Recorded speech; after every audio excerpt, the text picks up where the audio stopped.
Boa noite, pessoal. A gente já vai começar. Vamos aguardar só mais um pouquinho, né, para as outras pessoas começarem a entrar.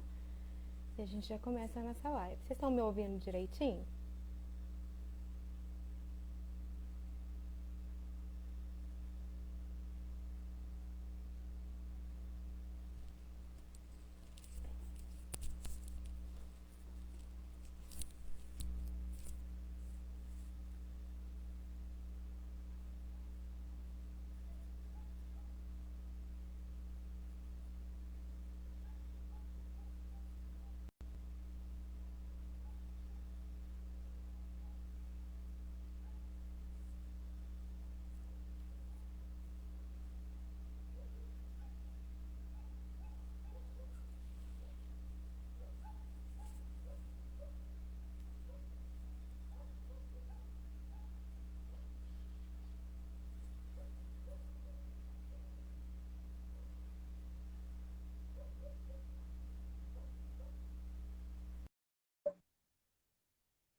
Oi, Bianca. Oi, boa noite. Boa noite. Tudo Tá bem? conseguindo me ouvir? Eu tô bem. O meu microfone tá beleza? Tá me ouvindo direitinho? Eu tô te ouvindo. Você tá me ouvindo? Bem, Tô te ouvindo também. Então tá bom. eu tô, eu É, tô conseguindo ouvir daqui que tá um pouco atrasada a fala aí que chega pra você. Mas tá bom, tá dando pra tá ouvir. boa. Então tá bom. Tá, né? Então, vamos começar a nossa live de hoje, né, pessoal? Para quem não me conhece, o meu nome é Aline, eu trabalho na Unopar, sou coordenadora dos cursos de graduação 100% online. E a gente fez um convite para a Bianca, né, participar dessa live com a gente hoje. A Bianca tem um lugarzinho muito especial lá na Unopar, porque ela já foi nossa tutora no curso de gestão escalar, então a gente tem um carinho muito grande por ela, pela profissional que ela foi para a gente lá, né? Pela profissional que ela é no campo que ela trabalha, né? Por tudo que ela já conquistou até aqui. E eu queria que ela se apresentasse, falasse um pouquinho de tudo que ela já fez e do que ela está fazendo no momento. Obrigada, Aline, viu, pelo carinho. E obrigado também pelo convite. Realmente, assim, eu iniciei a minha vida acadêmica, né, a docência, aí na Unopar. E foi uma escola para mim. Eu nunca vou me esquecer de tudo que eu vivi. E essa live é uma forma da gente matar um pouquinho a saudade daquele tempo, né? Verdade. Eu sou formada em planejamento e gestão de serviços e sistemas de saúde. E por conta disso, né, eu tive a oportunidade de ser tutora dos meninos no curso de gestão hospitalar. Então foi sim uma grande experiência, né, o tempo que eu vivi aí com vocês, e só que outras oportunidades foram surgindo, as portas vão Verdade. abrindo, né, vão se abrindo, Uhum. e aí eu fui partindo para outras áreas. Então, para quem ainda não me conhece, né, o meu nome é Bianca, como a própria Aline já apresentou. Eu sou enfermeira, né? Eu tenho 13 anos de formada como enfermagem e o retorno tá ruim para mim, que tá saindo, eu acho que eu vou tirar aqui o fone, ver se vai ficar melhor, peraí. Você consegue me ouvir bem assim, Aline? Consigo. Aham, tá melhor assim. Ah, então tá, porque o retorno tá ruim aqui para mim, tá atrasada a minha voz, e aí Aham. fica ruim identificar o que eu tô falando. Então, eu sou formada em enfermagem há 13 anos, e desses 13 anos, já 11 anos eu atuo na oncologia. Tá aí o principal motivo de vir trazer para vocês hoje esse conteúdo sobre câncer de mama, né? Eu sou especialista em oncologia pela Sociedade Brasileira de Enfermagem Oncológica e sou especialista também em genética, eu sou enfermeira geneticista pela Sociedade Brasileira de Imagem e Genética e Genômica. Além da oncologia e da genética, eu tenho a especialização em terapia intensiva. Então, a vida mesmo profissional, a maior parte da oncologia, que é a minha grande paixão, né? Atualmente eu trabalho na Neoclínica, né? Que é uma clínica que é em Juiz de Fora. e é onde eu mesmo tenho a oportunidade de exercer. Então, a gente tem uma bagagem legal para trazer para vocês hoje esse conteúdo sobre o câncer de mama, né?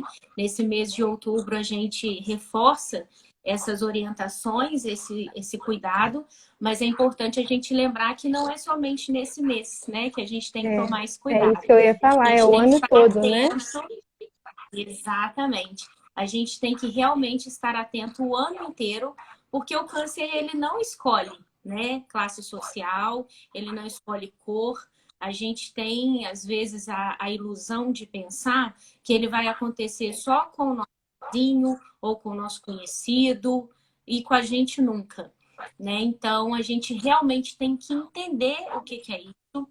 A gente tem que entender o que a gente pode fazer para prevenir, como que a gente pode detectar de forma precoce para intervir em qualquer situação que aconteça, tá? Eu posso seguir, Aline? Você quer introduzir algum Pode começar assunto? falando aí. Não, é bom, né, você ter falado dessa importância mesmo, porque muitas mulheres ficam achando que é só no mês de outubro, né, que tem que procurar para fazer os exames, e na verdade a gente tem que estar atento a isso o ano inteiro, né? Qualquer menor sinal, procurar um especialista, né, no assunto para logo detectar o que é que está acontecendo. E o que acontece também, Aline, eu vou até pedir, porque eu vou começar a falar aqui, né, sobre os pontos principais desse assunto, e se surgir alguma pergunta, depois você vai me sinalizando, porque não dá para Tá. acompanhar tudo que vai Uhum. acontecendo nos comentários e eu ir falando, tá? Então, Não, com certeza. na semana passada eu participei de uma live e eu tive um retorno muito positivo, né, dessa live. O pessoal gostou muito, parece que foi bem esclarecedor. E aí eu vou seguir esse mesmo padrão, tá? Essa mesma Uhum. divisão de tópicos para ficar bem tranquilo para o pessoal entender. Vou procurar não usar termo técnico, né? Porque quando a gente usa, às vezes alguém pode não conhecer, mas se por, né, eu escorregar aqui, acabar falando algum termo técnico, porque para a Uhum. gente é muito automático, né? Vocês podem perguntar também Verdade. que eu vou esclarecendo, tá? Então, de uma forma Combinado. geral, para a gente conceituar, uma introdução breve sobre o câncer de mama. O Thiago está falando aí para desativar os Se eu tiver os comentários, né? Para não. comentários, né? Fica à vontade, para mim não tem problema não. É só você me sinalizar depois se eu tiver que responder alguma coisa, tá? Mas, de uma forma Eu vou geral, pessoal, desativar só por um período, depois a gente volta com ele para o pessoal poder comentar. isso para o pessoal perguntar, né? Ou se quiser deixar as perguntas também no Uhum. final, algum comentário, o pessoal fica à vontade aí. A live é de vocês.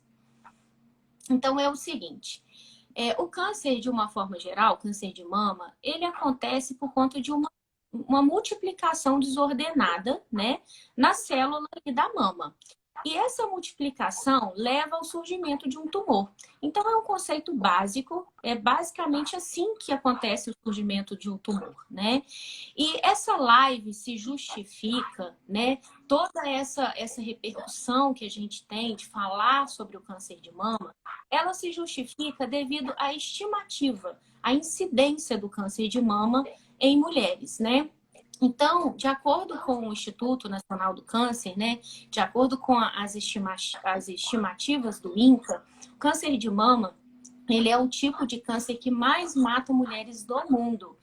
Então, realmente, é algo que a gente tem que se atentar, é algo importante, onde a gente tem que desenvolver mesmo ações para tentar detectar esse surgimento de uma forma precoce e minimizar esse índice alto de mortalidade que a gente ainda tem por câncer de mama. O que tiver ao Uhum. nosso alcance, o que a gente puder fazer, a gente precisa fazer. E é o que a gente vai aprender aqui hoje, né? Há alguma coisa, alguns fatores que a gente pode intervir.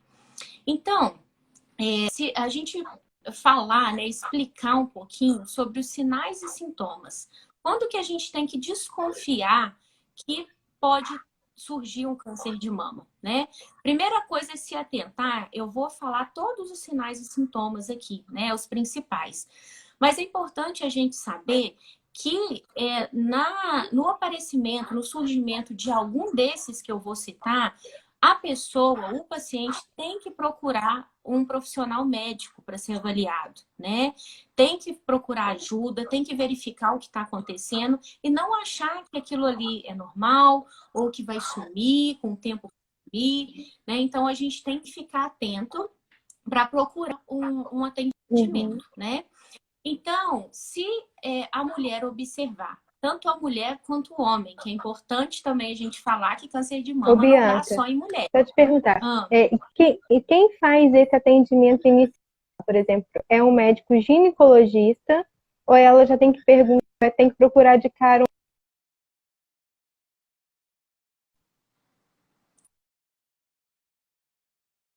acho que a internet está A instável. internet deu uma travada. Tá bom.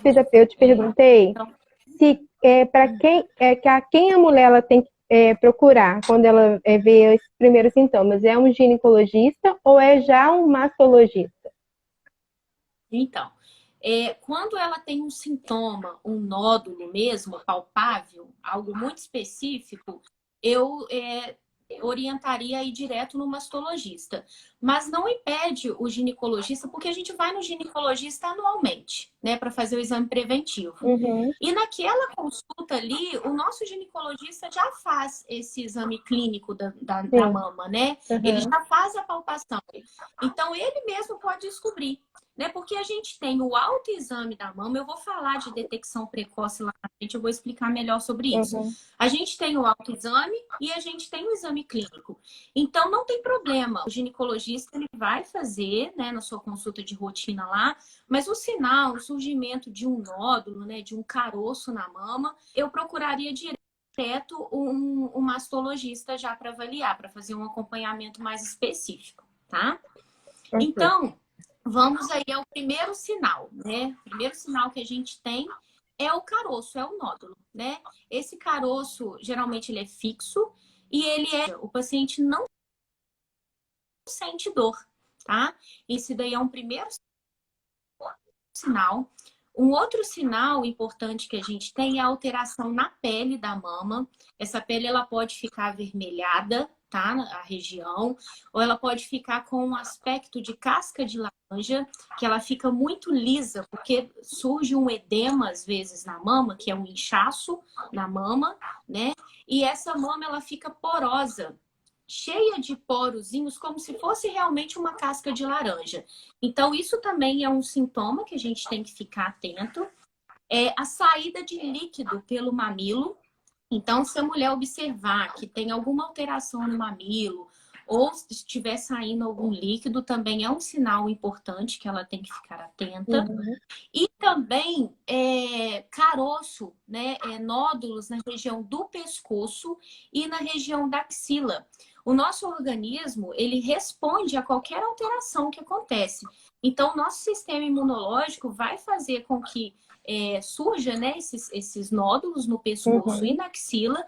E aí é um sinal também que a gente tem que ficar atento, que o nosso organismo está uhum, respondendo a alguma coisa que está errado, né? E esses carocinhos não é comum, não é normal. Se eles não desaparecerem, se eles ficarem ali, né, surgir e ficar ali por semanas, a pessoa tem que procurar um atendimento, tem que procurar um médico, tá?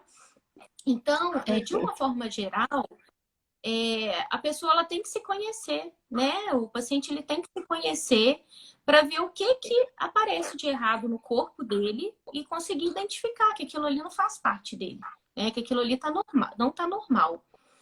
Uhum. Alguma coisa, alguma pergunta relacionada a sinal e sintoma? Então, até repete para a gente, só para todo mundo fixar, assim, o que, que seriam os Tá, então sintomas mais. os clássicos, né? É o Isso, caroço, é. que é o nódulo, tá? Os carocinhos no pescoço, nódulo no pescoço e na axila. Secreção no mamilo também é um sinal.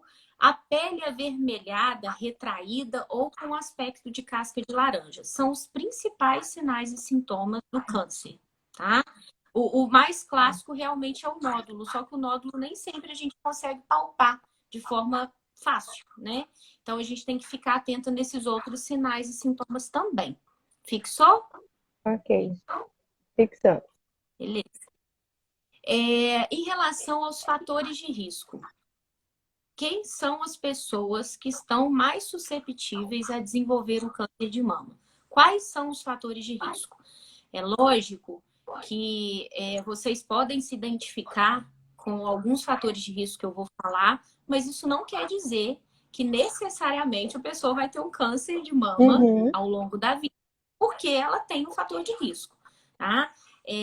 Excluindo um pouco aí a questão da hereditariedade que eu vou comentar com vocês, né? Quando a gente tem um fator hereditário mais forte, aí o paciente tem sim um risco aumentado, um risco maior de desenvolver o câncer. Mas aí eu vou explicar passo a passo cada um para vocês aqui agora. Então, ó, primeiro fator de risco, obesidade, né? Pessoal aí que tá gordinho, que tá fora do peso, tem que ficar atento com a questão da obesidade. Outro fator de risco, sedentarismo. Sedentarismo e obesidade, os dois andam de mão dada, né? Consumo de bebida alcoólica também é um fator de risco. E aí a gente tem fator de exposição à radiação, né, a raio-x. Então, às vezes, profissionais que trabalham diretamente relacionado a isso têm que ter o cuidado de usar os equipamentos de proteção individual, né, para se livrar desse fator aí. Primeira menstruação antes dos 12 anos de idade. Então, mulheres que menstruaram antes dos 12 anos também é um fator. Mulheres que engravidaram após os 30 anos também é um fator. Então, o ideal é a gente engravidar antes dos 30. Outra questão também é o uso de contraceptivo oral, né, os anticoncepcionais, e o uso de hormônio também para reposição hormonal, né, para as mulheres que já estão em fase de menopausa, né? Então, também é um fator. E a questão da hereditariedade. Como que funciona essa questão da hereditariedade? Se você tem um familiar, homem, por exemplo, que teve câncer de mama, porque o câncer de mama em homem ele é muito raro. É somente 1% dos casos. Então, quando ele acontece, a gente tem que ficar atento na questão da hereditariedade. Então, se você tem um homem com câncer de mama na família, ou uma mulher com câncer de ovário também na família. O câncer de ovário ele é muito agressivo. E independente da idade com que ele aconteça, é um fator que a gente tem que ficar atento. E também mulheres que tiveram câncer antes dos 50 anos. A questão da idade, ela é o principal fator para o câncer de mama, para o desenvolvimento de câncer de mama, após os 50 anos, que na medida que a gente vai envelhecendo, as células também envelhecem junto com o nosso corpo, né? Então, é normal que a gente tenha, né, que vai envelhecendo e depois dos 50 anos possa acontecer um câncer de mama. Agora, quando esse câncer de mama, ele acontece antes dos 50 anos, a gente não pode achar tão normal assim, né? Então, a gente tem que ficar atento à questão da hereditariedade. Então, ó, para fixar, obesidade, sedentarismo, consumo de bebida alcoólica, exposição à radiação, mulheres que engravidaram após os 30 anos e mulheres que menstruaram antes dos 12 anos, e a questão da hereditariedade. Parente, homem com câncer de mama, parente, mulher com câncer de ovário e também parente, mulher com câncer de mama antes dos 50 anos. Tudo isso é fator de risco, tá? É aquilo que eu falei. Não quer dizer que vai ter, mas é fator de risco, a gente tem que ficar atento, tá?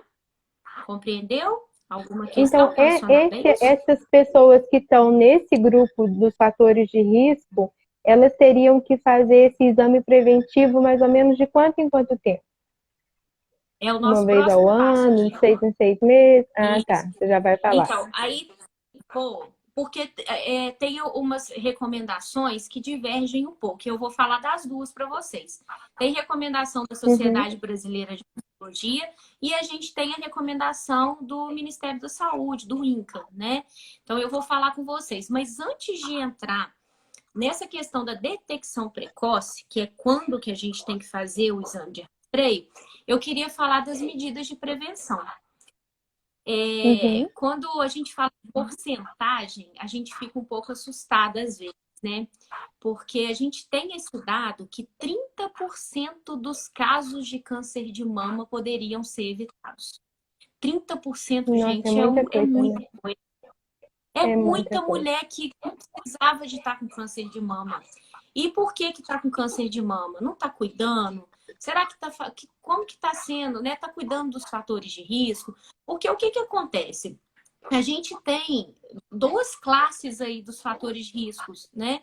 Que são os modificáveis, fator de risco modificável, que é aquele que a gente pode fazer alguma coisa para modificar, e tem o fator de risco que não tem como a gente modificar. Por exemplo, a hereditariedade. Tem como a gente modificar isso? Hereditário, está na sua família. Você já nasceu com o gene, não né? tem como. Se você tem essa genética, essa hereditariedade, se você tem esses casos na sua família, é só tomar cuidado, fazer o seu rastreio bonitinho, como recomenda, né? Tudo certinho para você se cuidar. Agora, como medida de prevenção, por exemplo, a gente tem a prática de atividade física, né? É lógico que não é fácil para todo mundo, né, a prática de atividade física. Tem pessoas que não têm condições de fazer uma atividade física, né? Não tem condições físicas mesmo, tem limitações, né? Relacionada à alimentação saudável, é uma medida de prevenção. Tem como a gente fazer uma alimentação mais saudável? Isso tem, né? Tem alguma restrição? Atividade física tem gente que não consegue fazer, mas alimentar de forma mais saudável, evitar alimentos processados, né? Consumir alimentos mais in natura, mais verdura, legume, evitar hambúrguer, essas coisas, coisa que todo mundo já sabe, né? Lógico que para falar de alimentação não tem ninguém melhor que um nutricionista. Não sei se tem algum nutricionista assistindo a gente, mas a gente sabe de uma forma geral o que a gente tem que fazer, né, para cuidar. E outra coisa também, evitar o consumo de bebida alcoólica, evitar hormônio. É só a gente pegar lá os fatores de risco e transferir eles para medidas de prevenção, né? E um outro fator importante também de prevenção é a amamentação, né? A amamentação, ela é um fator protetor contra o câncer de mama, né? Então, o que acontece? É importante a gente fazer essa definição, né? Porque isso não quer dizer que as mulheres que não amamentaram, elas é um fator de risco. Não. Fator de risco é uma coisa e fator de proteção é outra, né? Então, a amamentação é um fator de proteção, já que o melhor é a gente engravidar antes dos 29 anos. De uma forma, em geral, as mulheres antes dos 29 anos se preocupam muito com a estética, às vezes não querem amamentar, as jovens, às vezes, que engravidam. Então, a gente tem que orientar que a amamentação é um fator de proteção e ela deve ser estimulada. Não só para a mulher, mas todos os benefícios que tem para a criança, que aí é outro assunto, né? Então, é importante a gente falar dessa questão também da amamentação, né? O quanto que ela é importante para essa proteção. Alguma coisa? Tá tranquilo sobre medida de prevenção? Não, mas pode seguir. Tranquilo, né? Tá. E aí, para a gente falar um pouquinho de detecção precoce, que vai entrar no que você perguntou, o câncer de mama, quando ele é detectado, né, quando a gente consegue descobrir ele realmente de forma precoce, as chances de cura aumentam muito e também o tratamento fica muito menos penoso para o paciente. O tratamento fica mais tranquilo, né? Então, quanto mais avançado a gente descobrir esse câncer, mais difícil vai ser para o paciente, né? Os cânceres que a gente consegue descobrir de forma precoce, na maioria das vezes eles são curativos, ou seja, a pessoa ela é curada. Agora, quando a gente descobre ele numa fase mais avançada, na maioria das vezes pode estar com metástase, e esse paciente, a gente vai tratar ele para tentar, né, prolongar a vida dele e dar qualidade de vida, né, até não aguentar mais, né, até esse câncer mesmo disseminar e a gente perdeu o controle disso. Então, é mais um motivo para a gente entender o quanto que é importante a gente fazer todas essas medidas que a gente...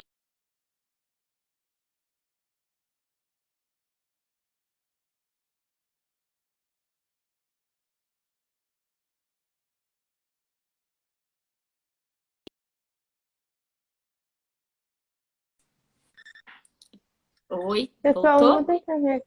Voltei. A minha internet está muito ruim. Não tem problema não, Pode acontece. continuar, vida. E aí, Aline, sobre detecção precoce, a gente tem alguns pontos. Primeiro ponto é o autoexame. Como que funciona isso? É a mulher se tocar, né? A mulher, ela tem que conhecer o corpo dela. Não existe técnica para isso. Porque a gente já estudou sobre isso e muitas pessoas têm esse conceito. Tem que fazer o autoexame assim, assim, assado. E ele tem que ser feito tempo depois da menstruação. Mensalmente tem que fazer. Não, não tem regra. Né? A mulher, ela tem que conhecer. Ela tem que conhecer a mama dela. Ela tem que saber o que está normal, o que não está normal. Se surgir alguma coisa, ela sabe que aquilo mês passado não estava nela. Então, esse autoexame, a mulher tem que fazer sempre que ela se sentir confortável. Não existe regra, tá? Isso é qualquer mulher. Não tem idade para isso, não. Para autoexame não tem idade. Você está lá no seu banho, tomando seu banho, vai passar o sabonete, deixa a mão deslizar na mama e verificar, né, se tem alguma alteração. Outra forma da gente fazer detecção precoce também é com o exame clínico da mama. Quando a gente fala de exame clínico, esse exame ele vai ser feito por um profissional capacitado, ou um médico, ou um enfermeiro capacitado para realizar o procedimento. Aí, para o exame clínico, existe a orientação de que ele seja feito anualmente após os 40 anos de idade. Então, toda mulher após os 40 anos tem que fazer exame clínico com um profissional capacitado. Às vezes ela vai lá no ginecologista dela, né? Como a gente já citou. Ou o ideal é que após os 40 anos mesmo, que ela vá no mastologista e cuida da mama de uma forma mais especial. Né? Já tem 40 anos, aí eu vou ter o meu mastologista e anualmente eu vou lá fazer o exame clínico. Porque ele pode ser que ele tenha uma visão diferente, ele tenha uma mão diferente para fazer uma palpação e achar alguma alteração ali, né? Além do autoexame e do exame clínico, a gente tem aí as recomendações para a mamografia. A mamografia, ele é o exame mais eficaz que a gente tem hoje para a detecção precoce de câncer de mama. E quando que a mamografia ela é recomendada? Pelo Ministério da Saúde e pelo Instituto Nacional do Câncer, o INCA, eles recomendam que a mamografia de rastreamento, ou seja, tem que fazer, é rastreamento, independente de ter caroço, de ter nódulo ou não. Toda mulher entre 50 e 69 anos, de acordo com o INCA e o Ministério da Saúde, tem que fazer mamografia bianual, ou seja, de 2 em 2 anos, tá? E a gente tem uma outra recomendação, por exemplo, da Sociedade Brasileira de Mastologia e outras sociedades também que são envolvidas no cuidado da mama, que essa mamografia de rastreamento, ela tem que ser feita anual após os 40 anos. Então, o que acontece? Se você tem lá o seu plano de saúde, você tem um médico específico, você tem um atendimento particular, teve 40 anos, vai fazer a sua mamografia anual. Se você é atendido pelo SUS, né, pelo Sistema Único de Saúde, vai fazer a sua mamografia de rastreio, você vai se enquadrar nesse rastreio bianual entre 50 e 69 anos. Esse rastreio que o INCA e o Ministério da Saúde recomendam, ele não quer dizer que ele é engessado, não. Ou seja, se uma menina jovem, antes dos 50 anos, antes dos 40 anos, precisa de fazer uma mamografia, tem uma suspeita através do exame clínico que foi feito, eles vão prescrever sim. Então, o médico ele tem total autonomia de prescrever a mamografia em qualquer idade pelo SUS, tá? Isso que a gente está falando é de rastreamento. Então, é exame de rotina, né? De 2 em 2 anos, você vai lá fazer seu exame para ver se está tudo ok, se surgiu alguma coisa, tá? Então, as mulheres que se enquadram aí nessa leva etária, aí, né? dessa faixa etária, tem que tomar esse cuidado, ter essa atenção. Né? Então, eu respondi a sua pergunta sobre a mamografia. Sim. O que a gente vê é que nós, mulheres, a gente se preocupa com todo mundo, mas menos com a gente, né? A tendência da mulher é essa, é olhar para casa, para os filhos, para o marido, para a profissão dela, né? E às vezes isso consome todo o tempo dela e ela não consegue parar, ter um tempinho para ela se cuidar, né? Mas essa detecção precoce, ela é muito importante, né? Porque pode salvar a vida dela. Então vamos parar, né, galera? Todo mundo aí, a mulherada, parar um tempinho, né? Nem que seja de 15 em 15 dias, né? Fazer o autoexame e cuidar um pouquinho da gente, né? É verdade, tem que cuidar, né? Traçar aí as medidas de prevenção, né? Fazer tudo que a gente que pode, que está ao nosso alcance, né? A medicina está muito avançada, a gente tem sim muito tratamento eficaz, mas é para realmente a chance de sair dessa é para quem detectou de forma mesmo precoce, né? E a gente só vai fazer essa detecção através desses exames, né? De rastreio. Então, se você não tiver com os seus exames em dia, fica difícil da gente rastrear, né? De detectar. Tá? E aí, Aline, a forma da gente fazer esse diagnóstico, né? A gente tem, como eu já falei aí, para a gente fazer o diagnóstico do câncer de mama. A gente tem o exame clínico, que é feito pelo profissional, a gente tem a mamografia e a gente também tem alguns outros exames complementares, outros exames que vão auxiliar nesse diagnóstico, né? Que é, por exemplo, a ultrassom, a ressonância magnética e a gente tem também a biópsia, né? Porque quando você faz esses exames de imagem, se tiver a necessidade, dependendo do tumor, esse paciente ele vai ser encaminhado para biópsia, né? E a biópsia nada mais é que a retirada de um fragmento daquele tumor, daquele nódulo, né? Retirar esse fragmento, ele pode ser retirado por uma punção ou por uma pequena cirurgia, né? Ou faz uma anestesia local, tira um pedacinho do tumor e manda para anátomo patológico, né? Manda para o laboratório para analisar aquela peça ali. E aí sim, a gente vai ver qual que é o tipo de tumor. Vendo o tipo de tumor, a gente consegue definir qual que é a linhagem depois dele, né? A gente define o tipo, através da imunohistoquímica a gente vai definir a linhagem daquele tumor. E aí, assim, a gente consegue definir qual que é o tratamento, né? Já passando aí para esse tópico de tratamento. O tratamento, ele vai depender muito de qual que é o tipo de tumor. A gente tem, basicamente, para o câncer de mama, a gente tem duas modalidades de tratamento, que é uma modalidade de tratamento local, tá? A gente chama de tratamento local a cirurgia, né, especificamente.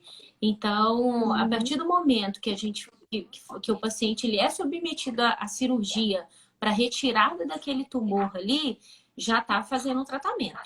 E outro tipo de tratamento que a gente tem também é a radioterapia, que é um outro tratamento local, cirurgia e radioterapia.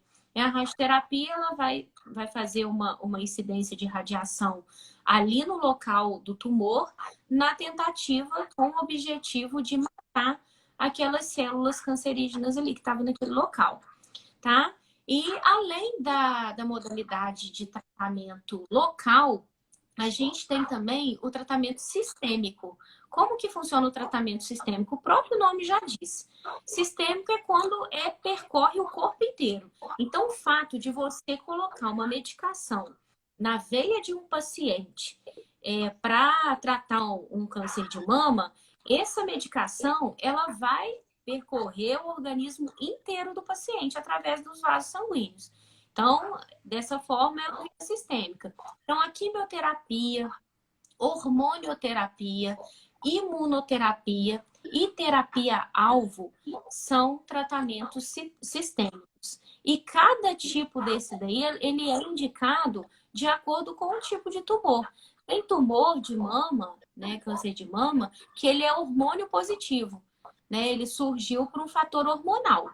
Então, a gente vai tratar ele também com hormonioterapia. Então, cada tratamento tem a sua especificidade. Como eu falei, de uma forma geral, a medicina está muito avançada, os tratamentos também. Então, hoje em dia, está menos penoso para o paciente, porque a gente tem aquela visão de que a quimioterapia vai causar muito efeito colateral no paciente, né? E que ele sofre muito com a quimioterapia, mas os tratamentos hoje, os remédios quimioterápicos, eles são muito bem elaborados. Então, a gente consegue, né? Cada vez mais, com o passar do tempo, a gente consegue dar para esse paciente um tratamento menos difícil, né? É isso que eu ia falar com você agora. Porque a mama, ela tá ligada, assim, altamente com a autoestima da mulher, né? E eu vejo que algumas mulheres, elas têm até medo de descobrir, né, um câncer e pensar em ficar sem a mama. E, assim, como que é quando que você lida com isso todo dia, né? Quando o paciente recebe esse diagnóstico, né, dessa doença, existe aqui em Juiz de Fora grupos de apoio, pessoas que vão ajudar ela a passar por esse processo. Você sabe falar um pouquinho sobre isso para a gente? Sim, Aline, então, realmente não é fácil. Eu já presenciei casos de mulheres que se recusaram a fazer, por exemplo, a quimioterapia porque não queria que o cabelo caísse. Isso, porque realmente, você imagina perder todo o cabelo, a visão, né, da sociedade, a família. Tem muitos pacientes que moram em cidade pequena, né, que tem aquela cultura, tá careca, tá tratando câncer, e você sabe como é que é, né? As críticas. Então, assim, a gente lá na clínica, a gente tem uma psicóloga, né? Todo serviço de oncologia tem que ter um psicólogo para poder auxiliar os pacientes nesse momento. E o enfermeiro, ele acaba atuando muito nisso também, porque na consulta de enfermagem, a gente explica tudo. Para tudo, a gente tem uma solução. A gente nunca deixa o paciente na mão, né? Então, assim, vai ser difícil no primeiro momento? Vai. Mas a gente está buscando a cura. Então, a gente tem que incentivar aquele paciente a fazer. Especificamente em relação à cirurgia, né, que você citou aí da retirada da mama, isso acontece muito com os pacientes também que se submetem ao teste genético. Um outro fator de risco que tem importante para a gente falar, além dos casos de câncer na família, se alguém tem sabidamente um familiar que tem uma mutação genética, principalmente uma mutação em BRCA1 e BRCA2, né, que são os genes principais relacionados ao câncer de mama, também tem que ficar atento a isso. E quando esses pacientes são indicados para teste genético, eles fazem o teste, esse teste vem positivo para esses genes, acaba que eles são encaminhados para fazer a cirurgia redutora de risco, né? E eles fazem a mastectomia, são indicados para fazer mastectomia. A gente tem casos de pacientes que vai lá, faz a mastectomia tranquilo, e outros casos de paciente que não, mesmo sabendo do risco alto que ele tem de desenvolver um câncer de mama porque tem uma mutação, ainda assim eles não querem fazer a mastectomia. Porque realmente, para a estética do paciente, é muito complicado, é muito difícil. Não é simplesmente, vou tirar a mama, colocar uma prótese de silicone e vai ficar tudo lindo, maravilhoso. não é bem assim que funciona, né? A gente sabe que tem Uhum, suas repercussões. E que foi basicamente o caso da Angelina Jolie, né? Que é muito uhum, conhecido, né? E foi isso que sim. foi a esse procedimento que ela me meteu. Né? Ela descobriu que ela tem uma mutação genética através da história da família dela.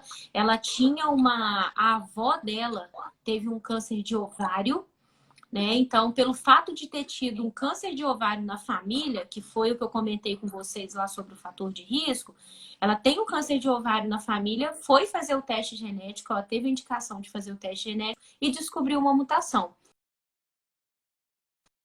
As duas mamas, eu acho que seu vídeo travou de novo, aí O voltou. vídeo pausou. É. Não tem problema não. Então, ela foi, tirou as duas mamas, tirou o ovário, e tirou o útero, tirou trompa, fez salpingofarectomia completa, né? Fez tudo, tirou tudo. Uhum, E o principal dessa orientação, Aline, sobre o fator hereditário, é principalmente relacionado ao câncer de ovário. Porque o que, que acontece? O câncer de ovário, ele não tem um exame de rastreamento eficaz como a gente tem a mamografia para mama. O câncer de mama, sim, a gente consegue descobrir ele de forma precoce. Agora, o câncer de ovário a gente não consegue. Para a gente descobrir um câncer de ovário, você vai fazer uma ultrassom abdominal ou uma ultrassom transvaginal e não é um exame que detecta, não consegue pegar. O paciente, ele, na grande maioria das vezes, ele descobre que ele está com câncer de ovário quando aquele câncer já está num estágio mais avançado, que ele começa a sentir dor, ele fica com o abdômen globoso, ele fica com o abdômen distendido e começa a sentir uhum, muita dor quando vai fazer o diagnóstico, que era um câncer de ovário. E aí ele já está no estágio mais avançado e a gente não consegue fazer muita coisa por ele. E um outro problema do câncer de ovário de não ter detecção precoce, como tem a mamografia, né, não tem esse exame tão eficaz, é que a gente também ainda não tem tratamento muito eficaz para ele, muitas possibilidades de tratamento como a gente tem para o câncer de mama. E por que, que a gente fala de câncer de ovário? Porque câncer de ovário, câncer de mama, câncer de próstata, eles estão todos correlacionados.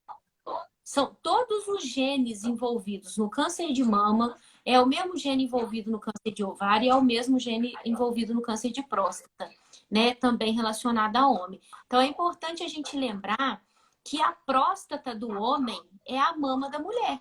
É como se fosse a mama da mulher. Então o homem ele tem que cuidar da uhum, próstata como da mama.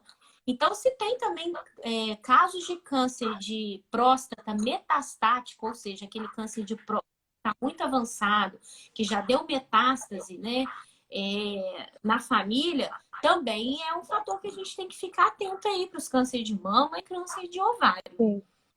Entendeu? Muita informação, né? E eu falo demais. É, mas o importante é assim, a gente ficar atento aos sintomas, né? Aos sinais. Aí trava o vídeo.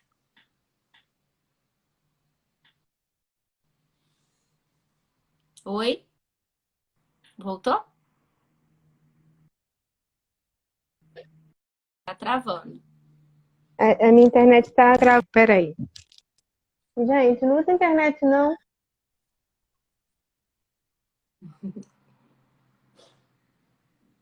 Voltou? Não, travou de novo. Gravando. Bianca, eu ativei os comentários novamente agora, para quem quiser enviar perguntas, para a gente começar a responder as perguntas.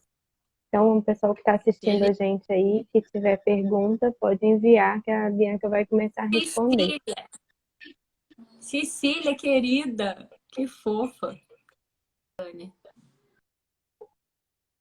Que bom que você gostou, fico feliz.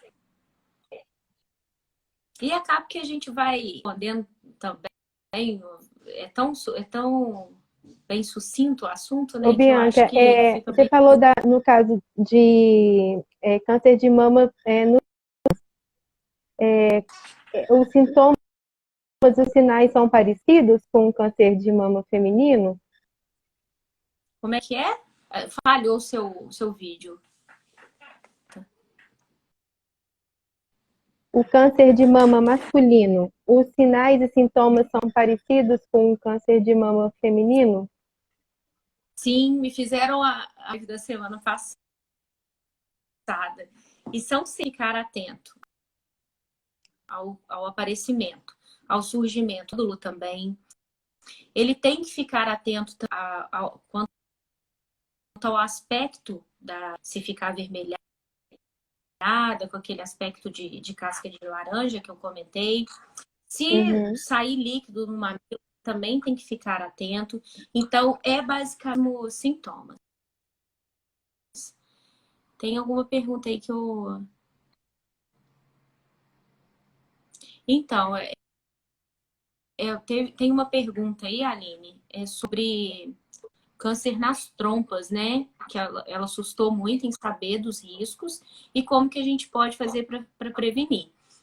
A prevenção é basicamente essas medidas que a gente comentou, né? A gente tem medidas que são, né, dos fatores de risco modificáveis e os não modificáveis. Se o seu fator de risco for hereditário, é um fator que a gente não tem como modificar, né? Agora, se você puder controlar a sua alimentação, fazer atividade física, sair do sedentarismo, já é uma medida de prevenção. E há qualquer sinal de dor, qualquer incômodo, qualquer coisa que aconteça, a gente tem que procurar um atendimento, né? Fazer uma ultrassom, ver o que está acontecendo. O ultrassom, que eu digo, é relacionado aí às trompas, né? Que é o exame que a gente faria para isso. Né? Então, é assim, a gente tem que se preocupar, né? Tem que, teoricamente, assustar mesmo, porque, como eu disse, o câncer está aí para todo mundo, né? Ele não escolhe.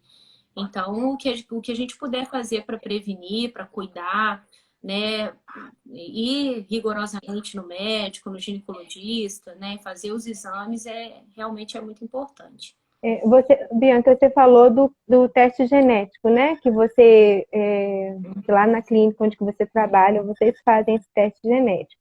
Esse teste genético, ele tem que ter indicação médica ou qualquer pessoa pode chegar lá e fazer um teste genético? Não. Não é qualquer pessoa que pode chegar e fazer o teste genético. O teste genético, ele tem indicação, sim. São basicamente duas. Primeiro, a pessoa ter tido um câncer, tá? Isso é uma história pessoal de câncer. Dependendo do câncer também que tem indicação. Não é todo câncer que tem indicação. Então, vamos lá. Fator da idade. Todo câncer que acontece antes dos 50 anos de idade, ele é indicado para fazer teste genético, né? Para a gente ver se a causa daquele câncer ali, ela é hereditária. É importante a gente pontuar que o câncer, de uma forma geral, ele é multifatorial, ou seja, tem várias causas.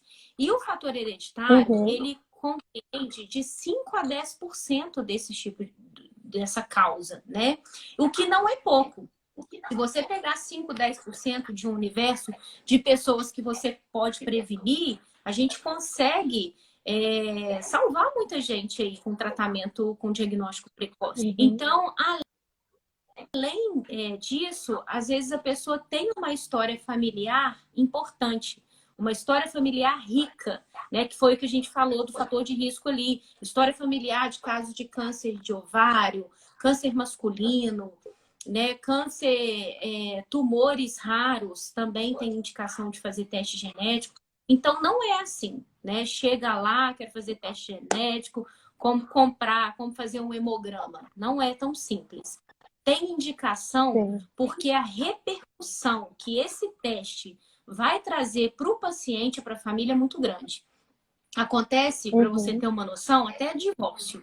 Né? O marido descobre que a mulher tem uma mutação genética, ele não quer ter filho com ela. Ele não quer ter filho com ela, não vai ter família com ela. Porque os filhos podem vir com mutação genética, apesar de que hoje a gente tem FIV, né? A gente consegue fazer FIV, que é a fertilização in vitro, e a medicina é maravilhosa, né, gente? Já está muito. Então, se você sabe que você tem uma mutação genética hoje, você quer engravidar, você vai lá, faz a fertilização, você separa aquele óvulozinho ali que não tem mutação e você vai engravidar com aquilo ali, né? Então, seu filho vai vir saudável sem mutação nenhuma. Então, a repercussão que o teste genético causa na família é muito grande. Tem pacientes que recebem um resultado positivo e acha que aquele resultado é um diagnóstico de câncer. Então, você ter uma mutação genética também não quer dizer que você vai desenvolver um câncer. Você pode ter uma mutação, viver com uma mutação genética sua vida inteira e não ter um câncer. Você tem, sim, uma predisposição muito maior de ter um câncer. Mas não quer dizer que vai ter. Ele colocou uma pergunta aqui que eu não consegui ler as outras. Se eu não me engano, é relacionada a câncer de pele em negros, né? O câncer de pele em negros, a incidência é muito menor, porque a melanina que eles têm de sobra é um fator protetor, coisa que eu não tenho nada, né? Dá pra ver aqui, ó. Eu sou muito branquinha. Então, em câncer de pele, a incidência é bem maior. Ela é muito maior em pessoas como eu. E por conta disso, a gente tem que usar muito protetor solar, que é uma medida de prevenção importante para o câncer. E não é só gente branca, igual eu, assim, que tem que usar protetor solar. Os negros também têm que usar e não se expor ao sol também. Né? Fica lá fazendo marquinha de biquíni, né? Querendo ficar moreno. Não, só de pensar já me arde a pele. Mas tem que, para de pele, a gente tem que tomar esse cuidado. É possível alguém não ter nenhuma mutação? Tem uma pergunta aqui. É possível, sim. Eu sou uma pessoa, por exemplo, que não tem mutação genética, porque eu já fiz o meu teste. Trabalhando com isso, eu tive indicação, tá? Não fiz porque eu quis ir lá e fazer, né? Eu tenho indicação de fazer teste genético. Eu fiz e deu negativo. Então, eu não tenho uma mutação, não é todo mundo que tem uma mutação genética. O que acontece, gente? É importante a gente explicar isso, que todo câncer, ele é genético. Ele acontece por uma mutação genética ali no tumor. Mas isso não quer dizer que ele é hereditário. Nem todo câncer é hereditário. Então, a gente tem que separar também esses conceitos, né? Para não fazer confusão. Tem mais alguma pergunta aí? Eu vi algumas perguntas sobre... Eu tinha perguntado antes se ela podemos fazer o mesmo exame que faz quando descobre. Acho que ela estava falando do câncer das trompas, né? Como que os homens fazem mamografia? Não, né, Bianca? Ultrassom. Ou ressonância. Porque a mamografia, o mamógrafo, ele aperta a mama, assim, né? Você põe a mama aqui no meio e aperta. O homem não vai ter tecido mamário dele. Ultrassom, ressonância e se der alguma coisa é biópsia.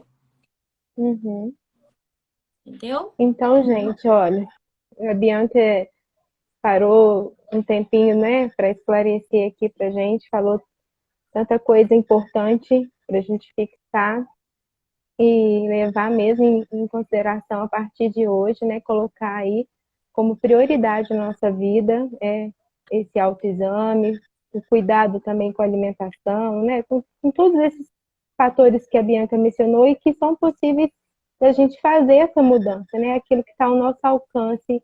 E eu posso falar assim que eu tô tentando fazer uma alimentação saudável, a Bianca sabe desse meu processo de mudança, e como é importante, como que faz diferença mesmo a alimentação, né? Quando a gente opta por alimentos mais saudáveis, a gente vê, assim, rapidamente essa diferença.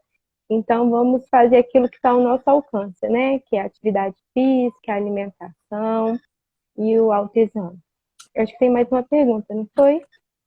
Ali surgiram aí duas perguntas. Eu vou tentar responder, mas por conta do tempo aí, eu gostaria de falar com o pessoal. Se surgir mais alguma pergunta, pode me chamar depois no Instagram, tá? E aí eu continuo conversando com vocês sobre teste genético, sobre todas as possibilidades de exame que a gente tem. Teve uma pergunta aí, como que chama a mutação genética? Para cada gene, a gente tem um nome diferente. para cada mutação, a gente tem um nome de uma síndrome, né? Então, é diferente tanto o nome da síndrome quanto a conduta que vai ser tomada em determinado gene. Então, tem todo um protocolo específico, são vários. Por exemplo, relacionado ao BRCA1 e o BRCA2, que são os principais genes relacionados à mama e ovário, a síndrome chama Síndrome de Predisposição Hereditária ao Câncer de Mama e Ovário, que é a HBOC, né, a abreviação dela. Então, para essa síndrome, a gente tem o BRCA1 e 2, tem TP53, tem outros genes, né, que são relacionados. Então, são vários nomes, né? A gente vai construindo, conhecendo isso, estudando mesmo, porque são muitos genes, né, que a gente tem. Então, o genoma humano, ele é enorme. Então, são várias síndromes mesmo para a gente estudar. Uhum. Bianca, eu Tá gostaria de bom? falar com o pessoal também, né? Que o Ascons é um parceiro nosso lá da Unopar, então a gente está recolhendo doações, né, para o Ascons. Então, quem quiser participar dessa campanha de doação, não quiser ir lá no Ascons e entregar pessoalmente, pode deixar com a gente lá no Unopar, que a gente vai fazer essa entrega, né?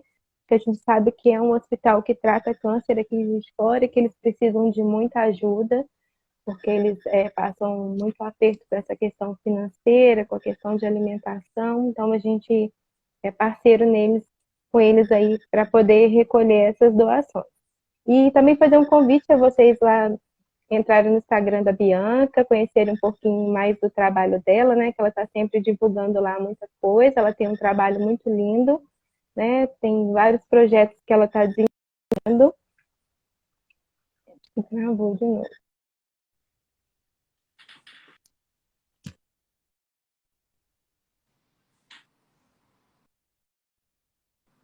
Acho que travou de novo, né? Estava falando de você.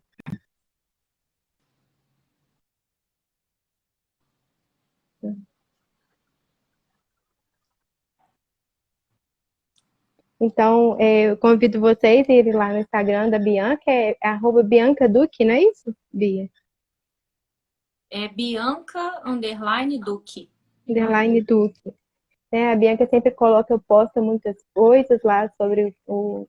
Ela estuda muito, né? Muito estudiosa, então ela está sempre colocando muita coisa interessante lá no Instagram dela. Então, convido vocês a entrarem lá para poder ver. A Bianca também está com um projeto de pós-graduação presencial aqui em Juiz de Fora, né, que ela vai começar. Então, os estudantes aí de enfermagem já pode dar uma olhadinha lá. E falar para a Bianca que foi um prazer e agradecer demais ela ter participado dessa live com a gente. Dizer que a Unopar está sempre de portas abertas para ela, para quando ela quiser voltar ou Saudade. quiser ir lá ver a gente. A gente morre de saudade dela. A gente entende que, assim, foi um projeto, né, que ela passou por um período lá com a gente. Depois disso, muitas coisas aconteceram na vida dela, mas a gente está sempre esperando a sua visita, que a gente gosta muito de ter você lá com a gente. E foi um prazer, tá? Obrigada. Te agradeço muito o Muito seu carinho obrigada pela oportunidade. de trazer tanta informação importante pra gente. Obrigada pela oportunidade. Quero mandar um beijo à faculdade, o pessoal da E gestão esse lá. vídeo, pessoal, Travou.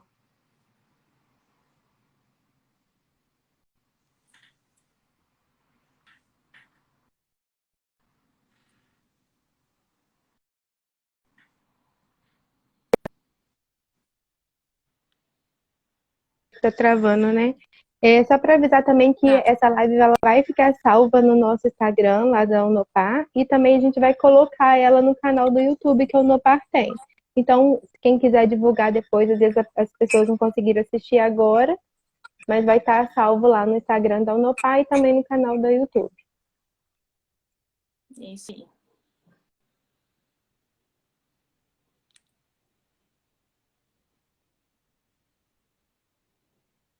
Ô, Sônia, obrigada, querido, pessoal, pelo carinho aí, o pessoal que eu nem conheço, mas muito pelo carinho de todo mundo.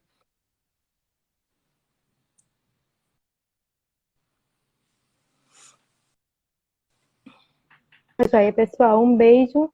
Fiquem todos com Deus. Vamos cuidar da gente, né? Beijo, pessoal. Um beijo. Obrigada pela presença.